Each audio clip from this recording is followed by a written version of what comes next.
Hi everyone. Gwe Nintawisin Jake Nin Syracuse Leawin. My name is Jake. I'm from Syracuse, New York.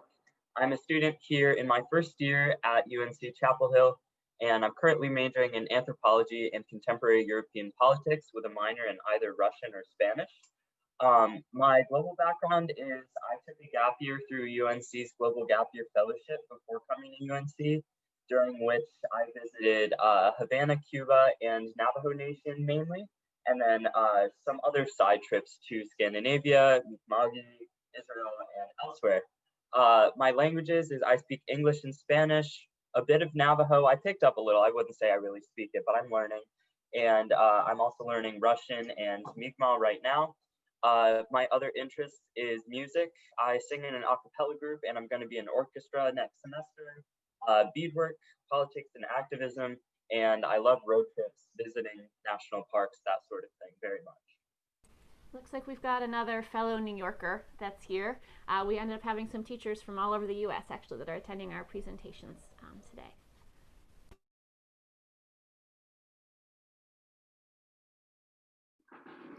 Hello, everyone. So I'm from a small town here in North Carolina near Winston-Salem called Knoxville. I'm double majoring in global studies and management society. I've traveled to El Salvador, that's where my family is originally from. And I lived in Tunisia for about 2 months during my study abroad experience. And I also have visited Turkey, well, on my way there. Um, and then I speak English and Spanish, and I'm about at an intermediate level with Arabic. And just other interests, I really like to dance, specifically like Latin music, um, gym, like to travel just in general in the US.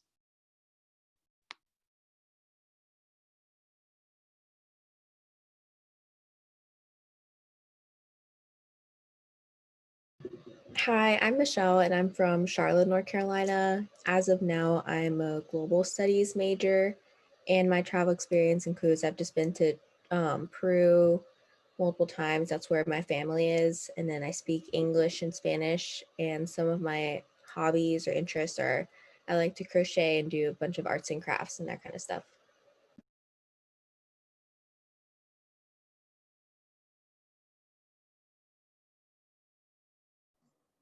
So to start out today, we're doing a little focus activity where we're looking at where the countries we are talking about are located. Because today we're talking about countries that maybe not everyone has heard of, maybe not everyone knows where they are.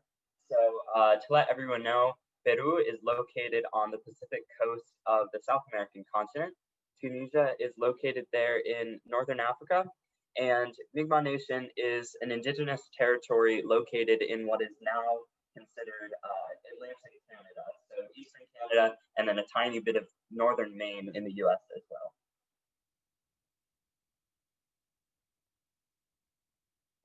And a couple of questions for all of you is what do you already know about Peru, for example? It's the language they speak, where they're located, and what do you already know about Tunisia? So you can write your answers in the chat. Let us what you already know about these, and then we'll also ask you some about Mi'kmaq Nation after this.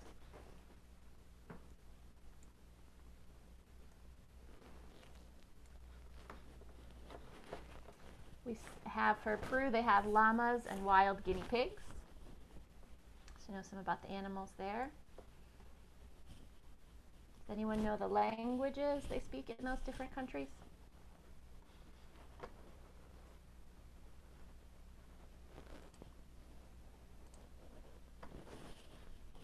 Spanish. Yep, they speak Spanish in Peru. Any guesses what languages they speak in Tunisia?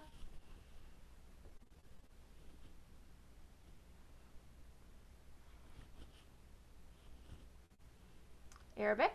Good. All right, so you guys already know a little bit about these countries. We'll go ahead and go to the next question.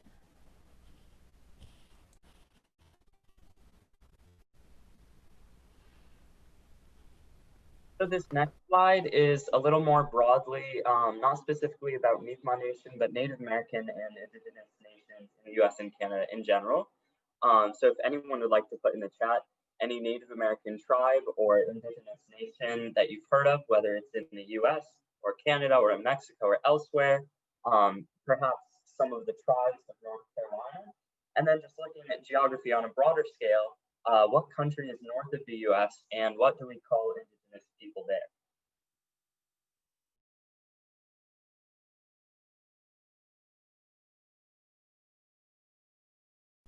Good, I see Lumbee in North Carolina, correct.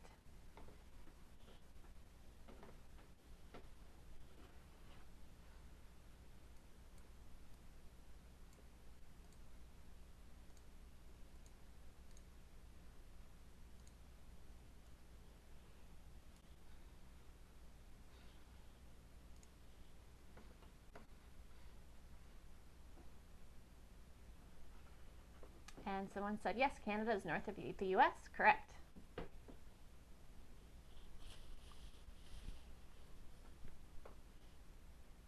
Okay, I think we can move into the presentation then. So a little information, like I mentioned before, Mi'kma'ki, which is what we call the Mi'kmaq Nation territory, is in mainly eastern Canada and northeastern Maine.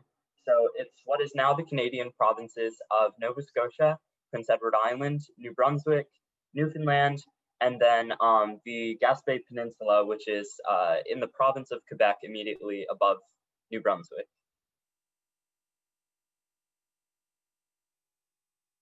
Here's some different photos of Mi'kma'ki, just so you can get a picture of really how beautiful and diverse this area is. You have everything from in the middle on top, that's the Rock of Persay, which is off the Gaspé Peninsula. And the Mi'kmaq people were called the people of the rising sun sometimes, or the people of the eastern sun, because the sun always rises in Atlantic Canada before it rises anywhere else in North America, because it's very far north, very far east. And so we greet in the sun every day before any other part of Turtle Island or North America. And you can see our traditional territory is split into 8 districts, including Cape Breton Island has a lot of Mi'kmaq people today, and the largest Mi'kmaq reserve called Escazone with over 4,000 people there. And then you can also see we have everything from these mountains and fjords in Cape Breton Island and Newfoundland. We have the rolling potato patches at Prince Edward Island, cities like Halifax, and then on the left, of course, is a photo from a powwow, just so you can get a little taste of our traditional regalia and practices.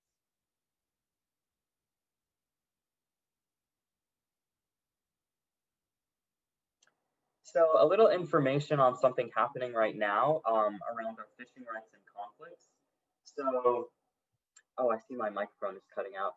If anyone can't hear me, just let me know, and I can put things in the chat if needed. But anyways, so there's currently fishing conflicts happening around the Mi'kmaq right to hunt and fish and trade in our traditional territory. And as laid out in a series of treaties in the 1700s, we have the right to hunt and fish and trade in our traditional ways and govern ourselves in that matter. And these rights were confirmed in a 1999 Supreme Court case, but the conflict is still occurring between native fishermen and non-native fishermen in Nova Scotia here. Liz, if you'd like to play that video from 2:46 to the end, there's a little more information on what exactly is happening.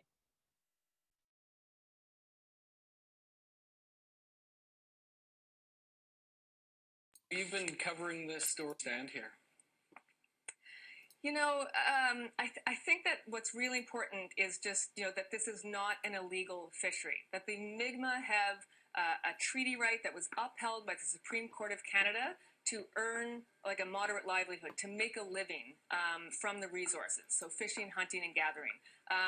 And so, the problem is that Canada hasn't implemented that decision, that they have no rules around a moderate livelihood fishery. And so in the eyes of DFO, and certainly in the eyes of the non-Mi'kmaq fish harvesters down there, they're calling it an illegal fishery. There's some concerns about, conservation. There's a rhetoric around conservation, I should say, because the science doesn't back that up. Like the lobster stocks in St. Mary's Bay, where the Sabaganagadi band is fishing, are healthy, and DFO's own science shows that. But it's kind of been this battle cry. It was a battle cry in Burnt Church by the non-Mi'kmaq fishermen, and you still hear it today. but it's just not true. And the danger with that language is it kind of creates a narrative that the Mi'kmaq are doing something wrong. And so we have to be really careful, because what really needs to happen is that Canada needs to implement the Marshall Decision. There are larger implications here. Trina, can you briefly tell us a bit about those? Yeah, just really briefly, like this is not just a story about fishing on the East Coast. It's not just a story about lobster. This is a story about how Canada handles treaty rights. And there's negotiation tables across the country, inherent rights or inherent framework agreements, and so this is important to everybody. This is because this really speaks to how Canada handles Aboriginal treaty rights. If they're not implemented, if they're ignoring a court decision after 21 years, what does that sort of mean? I mean, Indigenous people have a lot of wins in court, but if they're not being implemented into law, then what does that mean? So it's something people should pay attention to. And this story is not, like I said, it's unfolding. We're going to be watching very carefully to see what happens next. Trina, I appreciate you joining us here to give us a broader context on what's taking place. All right, thank you, Dennis. So you can see there, we've been fishing these waters for tens of thousands of years in a sustainable way and harvesting only enough we need to eat and provide for our families. And we've had that right outlined since the 1700s, but still, of course, there's errors in how our rights are protected by the RCMP, which is the Canadian Police, and generally, we're still fighting for the right to do what we've been doing since the beginning of our time as a people.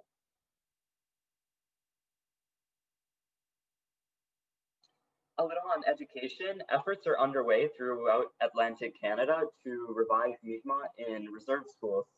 And today, most Mi'kmaq education in Nova Scotia is controlled by our reserves. Over half of our teachers are Mi'kmaq, and we have the highest rates of university attendance among all of Canada's Indigenous people. So that's one of our proudest accomplishments, is the way that we are bringing back our language. Right now, 11,000 of our 170,000 people speak it, but it's very important to teach it to that younger generation and really inspire them to go to university and to do well and to know our language and our ways.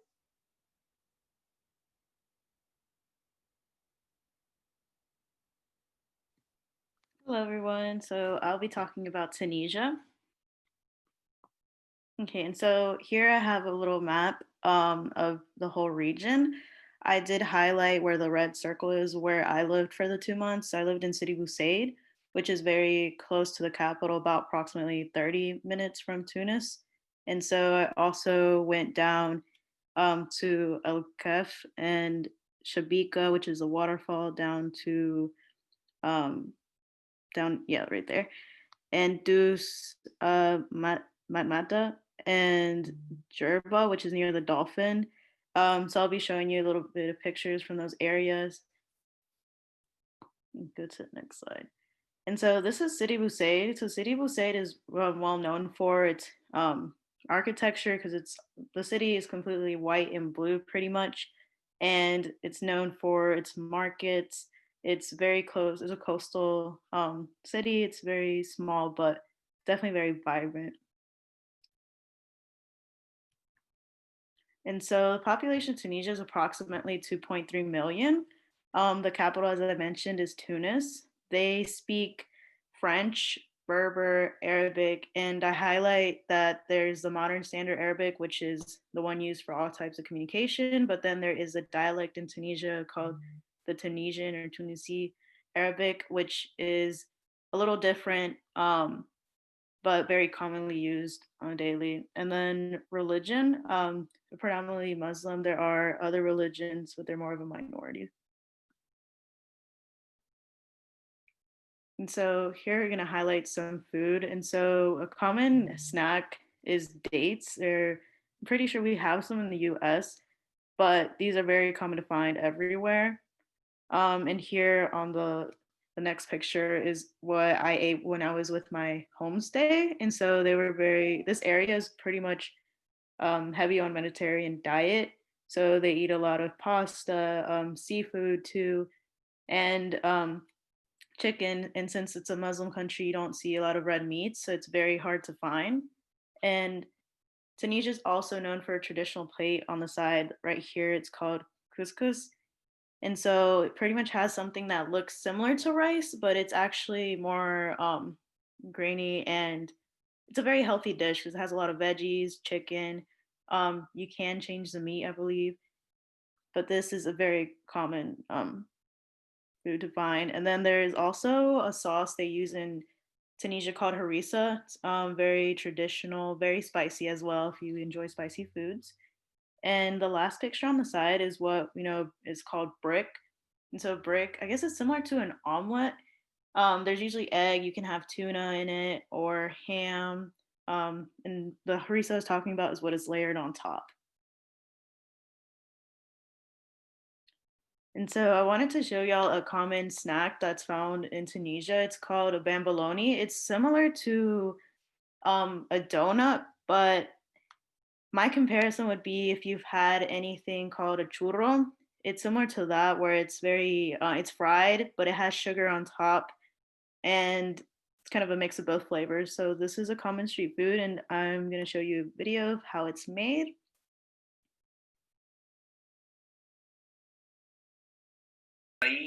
Tunisia, where we are taking a look at Tunisian bamboloni here on Eat Travel. As you can see, bamboloni is a very simple dessert. It is dough that is mixed and stringy and thrown in some nice hot oil to get crispy. So it is crispy on the outside and very soft and warm on the inside. And it's made very quickly. You can buy it very cheaply pretty much anywhere. This is a touristy area, and the price was quite good. Once it's ready, it is coated with some sugar after the oil has been drained, and it's ready to be eaten. And as you can imagine, it's not the most complex dessert in the world, but it is good. It is hot, and it is steamy, and it is chewy, and it is sugary, and there's a nice crispy bit on the outside from all of the oil, so really recommend it. It's a good dessert, especially for the price. For watching, like and subscribe for more videos. So would you guys like to try that? You can write in the chat, or you can also write in the chat what you think it might look similar to in the US. Yeah, and the person who created this video, definitely the price is very cheap. In comparison to a US dollar, I think you could buy approximately maybe 3 or 4. So it's something we easily, when we're after school, we could grab on our way home. Every place pretty much sold these. And also there are some where they cover them with chocolate, additionally, if you love chocolate. But yeah, this was definitely something I loved and I miss. Yeah, Miss Williams' class said they would like 27, please. Probably one for everybody, and that they look delicious.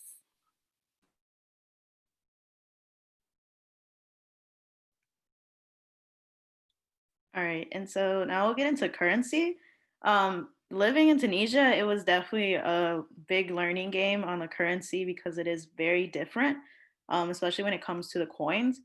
And so the little coins, the smaller coins are called malims, the ones in gold. And then once we get into these bigger ones up here on the first row, they're called dinar. And that's the currency, that's just named for the currency, one, the physical bills, and these coins on the top row, and the one at the bottom with the 2. And so a dinar was pretty much maybe approximately like 80, 70, 80 cents US currency. And so pretty much as students, we usually carry these 2 dinar at the very bottom, and the 5s and the 1s. Those were pretty much good to buy you a meal. One thing that was very interesting during my time in Tunisia is that they actually have the first woman to be put on. She is a doctor, I believe, to be put on a bill. And so this was a picture of what it looks like on the side. It's the blue. But the 10 dinar, that was something that was very iconic while we were there because it was established, I think, in January, so approximately when I was arriving, that she would now be printed on these dinar. And it's very rare to find a 50 dinar. I will say that. That was one thing we learned while there. 20s, 5s, 10s were pretty much common.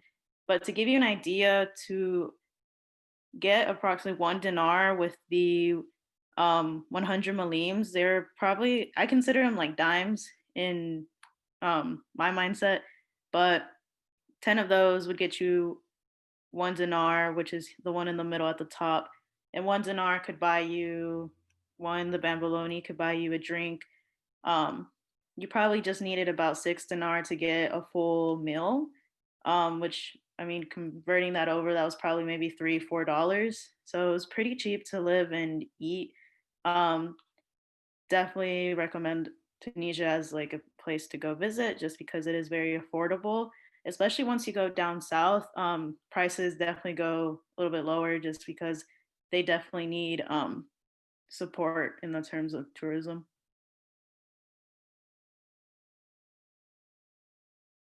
And so transportation was definitely something new to me because I come from a place where we have to have a car to go everywhere. So one thing that I wasn't aware is that they actually have something similar to Uber. It's called Bolt. And so Tunisia is very heavy on taxis. So taxis you can find almost everywhere. Some charge by the distance, some charge, by that mileage. And so pretty much the confusing part with the taxis is that um when it's red, it's empty. I personally never use a taxi, so I think it was flipped. When it's green, it's full, and so you just kind of pretty much just call them over if they're empty. If not, and one thing is definitely like females should sit in the back. Just this is one thing that we learned. The transit right here on the corner, the green and white and yellow, that actually is a railroad that is connected from all the way to the capital, all the way from City Busaid up to the corner to La Marsa. And so it cost about, I believe, maybe 5 or less dinar to get on this train that takes you from La Marsa all the way to Tunis. And so it's really nice because there's about maybe 12 stops in between. So it's very convenient for people who are commuting and trying to get to their jobs. I definitely used it a lot while I was going up to see different areas. But definitely the biggest form of transportation there. And then in the capital, they have this green little railroad that goes all throughout the capital. And then when we went to the south with on an excursion, we took these little vans, and so these are pretty much available in different sectors, but they were based on which location you were going to. So when you entered these big garages, you had to one claim your ticket and then find a driver, and it's kind of a bit of a negotiation on which one can give you the biggest deal or the best deal. But yeah, there's definitely a lot more walking because peers lived in La Marsa, which is probably 5 to 10 minutes from where our school was based. But like I said, transportation is pretty easy to get everywhere. So it was pretty nice to see, that people don't really have their own cars as much because like it's so accessible to get where you want to be on the northern side. And so I have one question for y'all. Have any of you seen the movie Star Wars?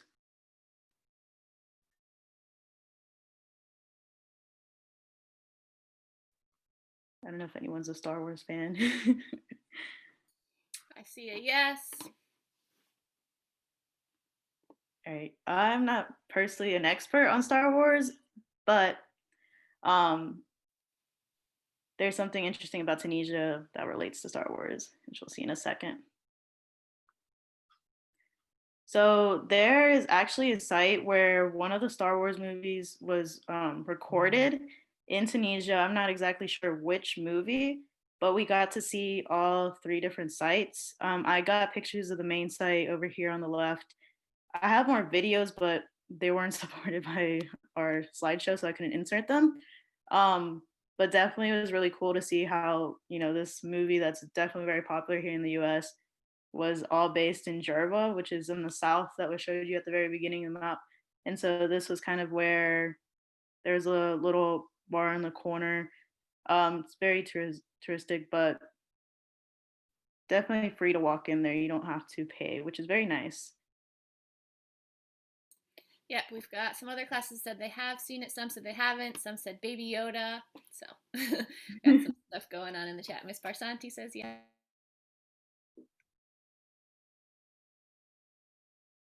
All right. So a little bit more about my experience on this. On my side is on the right side.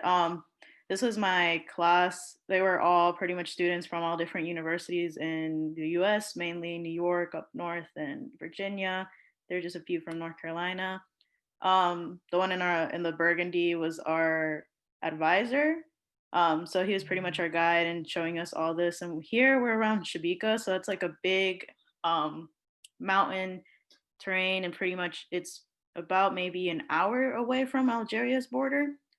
And on our way back, I was taking pictures. So this is one of the bathrooms, the one in the middle, and there's a little place to stop to buy anything you liked from this area. So there were different rocks that I did bring back.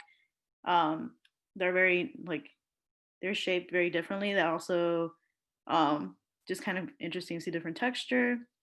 And while there, when we came back, we did get to ride camels, which is a very nice experience. We got to wear traditional clothing while riding the camels, so we got the full immersion.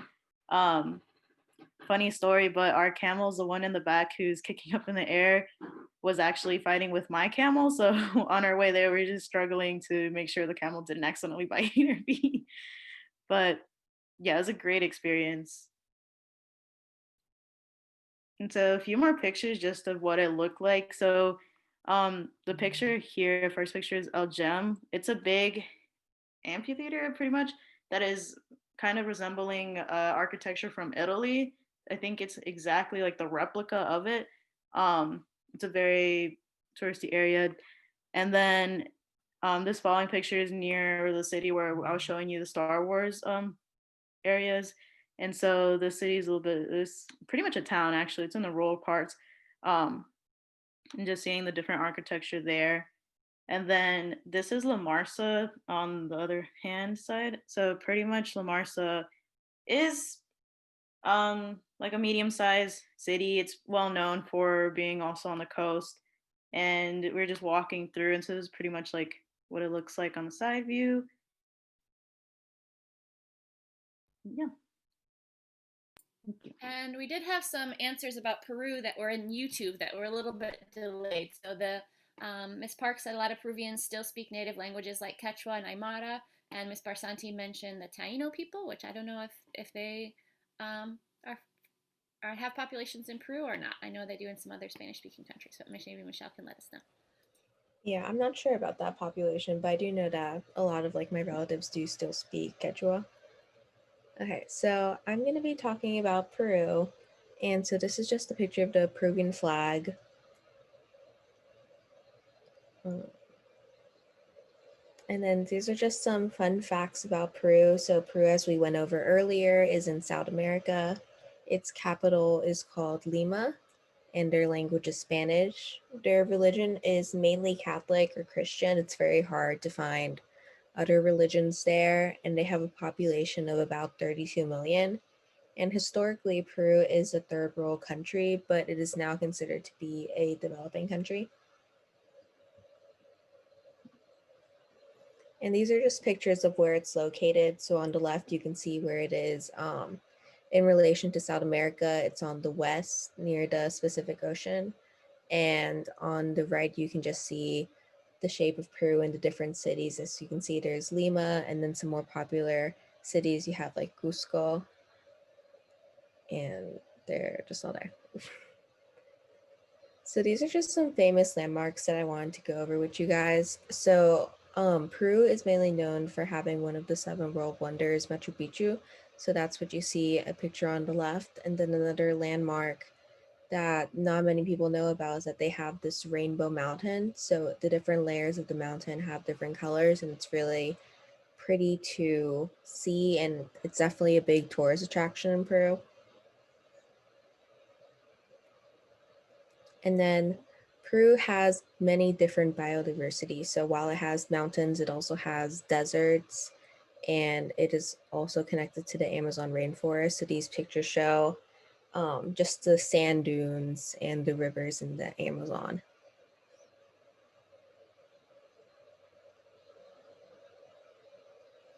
And these are just some of the most popular foods in Peru. So they're very big on meat and seafood since they're on the coast. So on the left, we have a traditional dish. It's called ceviche, and it's basically made by having a piece of fish, typically bass or tilapia, and it's marinated in lime juice and seasoned and has typically served with onions or like red peppers. And then on the bottom left of the first dish, it's this thing called tostado. It's basically their corn. It's a different type of corn, but they basically just cook it till it gets like harder, like popcorn, but like the popcorn kernels in a way. And then they normally eat that with sweet potato. And then on the right, we have this dish. It's called lomo saltado, and it's basically typically made with beef, cilantro, tomatoes, and onions, and served with fries and rice. And this is, I think, the national dish of Peru. And then some more, they're big on meat. So we have their famous pollo a la brasa, which is just how they make and season their rotisserie chicken on the left. And that's typically served with fries. And then they have on the right, we have like my personal favorite dish. It's called Antiguchos. And it's basically like the meat around the heart of the cow. They use it and they eat it in like a kebab style with their type of corn. It's called mote in the back of the dish, and then with potatoes.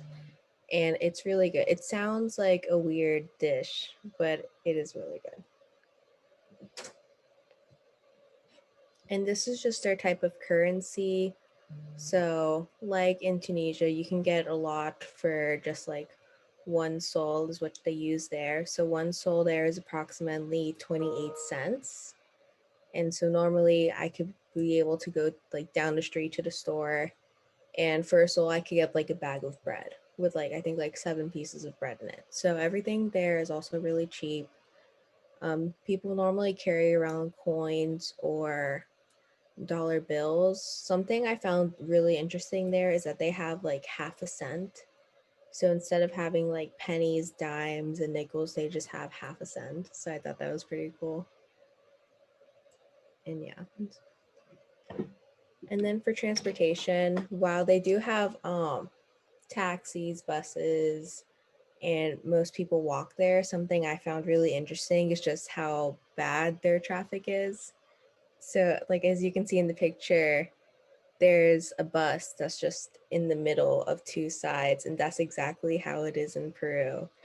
There's no order to their traffic system.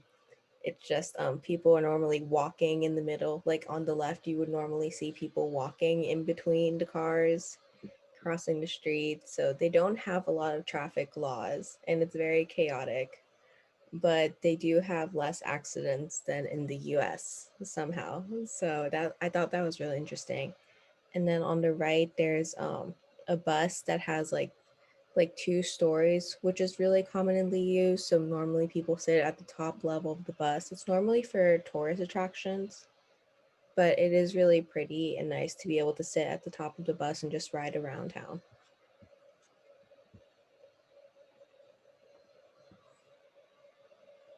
Okay, so for our review questions, let's start off with what language is spoken in Peru? So I added it to the poll. If you're in Zoom, you can answer in the poll or in the chat. And if you are in YouTube, you can answer in the chat.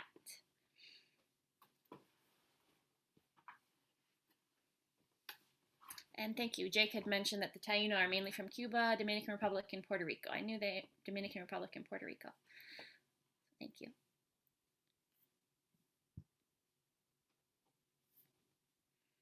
So I can tell you guys were listening. I'll give you a little longer to answer the poll.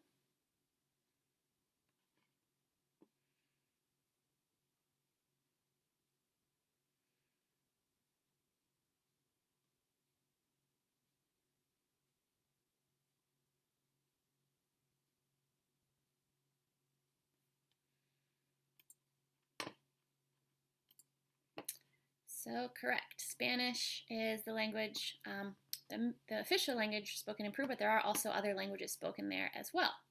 All right, I'll pull up the next one.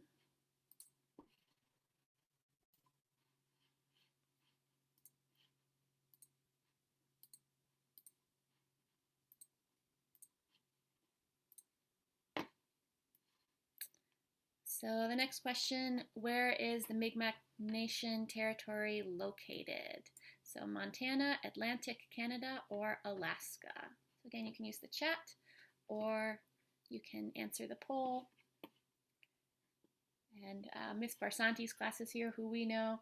And so Alex, their resident expert, said Spanish. His dad is from Peru, which we know him from another presentation.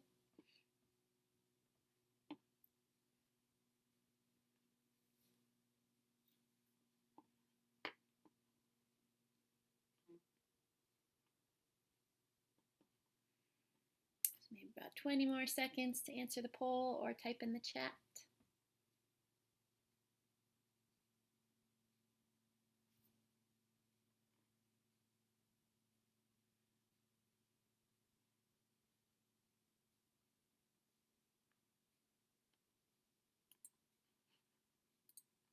And so the majority of you guys are correct, from Atlantic Canada. All right, we got one more question for you.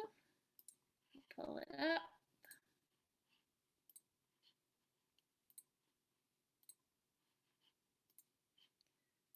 So what is the Tunisian currency called? The dinar, peso, or rupee?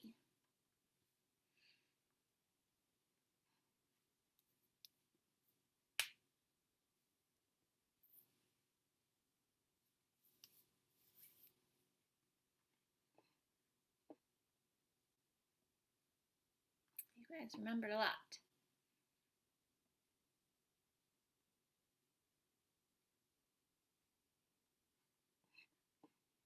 Another 15 or 20 seconds.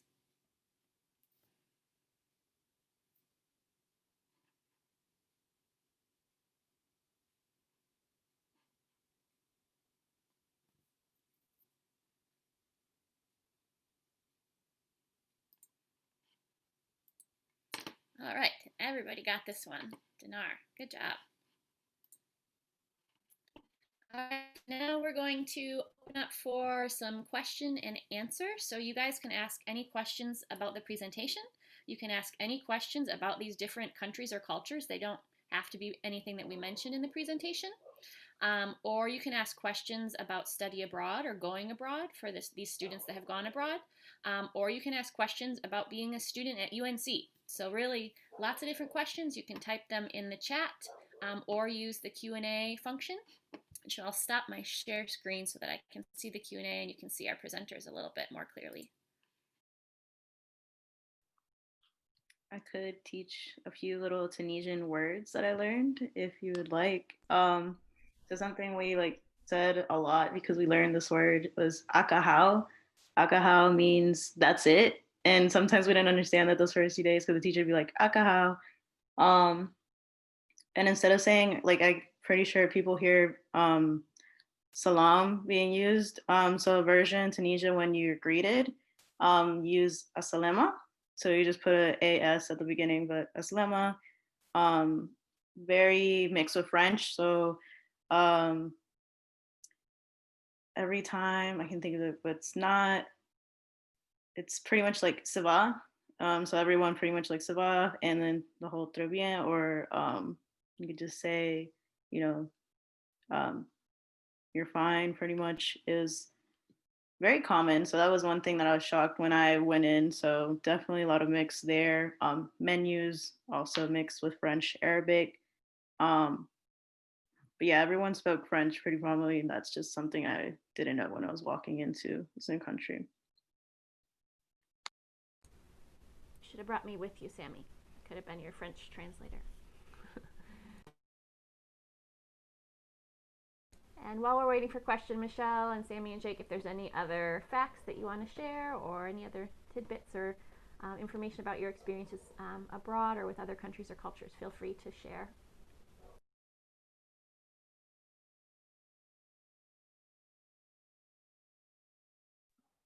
Interestingly, the region of Atlantic Canada that is originally Mi'kmaq territory is really one of the most linguistically diverse places in North America today. Well, between the US and Canada at least. Like Cape Breton Island, which is really the center of Mi'kmaq language and culture and population today. You'll have villages that speak Mi'kmaq next to villages that speak English, next to villages that speak Gaelic, next to villages that speak Shiach, which is an Acadian sort of French that's kind of like a very old French dialect that has evolved till today. So even though a lot of the immigrants in the area and their descendants have been there for, 200-300 years, I know it's the only place in North America where Scottish Gaelic is still actively spoken. It's actually spoken more in Cape Breton Island than it is in Scotland. And you have a really diverse array of immigrant diaspora communities there, as well as the indigenous community.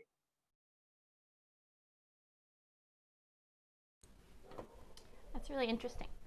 And yeah, some of you might know, so Sammie, she did her study abroad during her junior year at UNC, and then Jake did something that's called a gap year, or a global gap year, which students sometimes do, which is where they go to other countries in between high school and college. So after high school, he went abroad for a year, and then he started his first year at UNC after that. So that's called a gap year.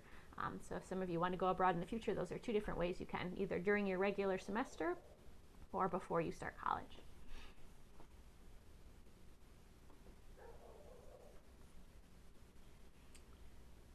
And Jake said it was also paid for. So there's also a lot of opportunities at UNC to apply for scholarships, and so that you can go abroad, and it's funded and paid for, and you might not have to pay for all of it. And I know that Sammie had a scholarship as well.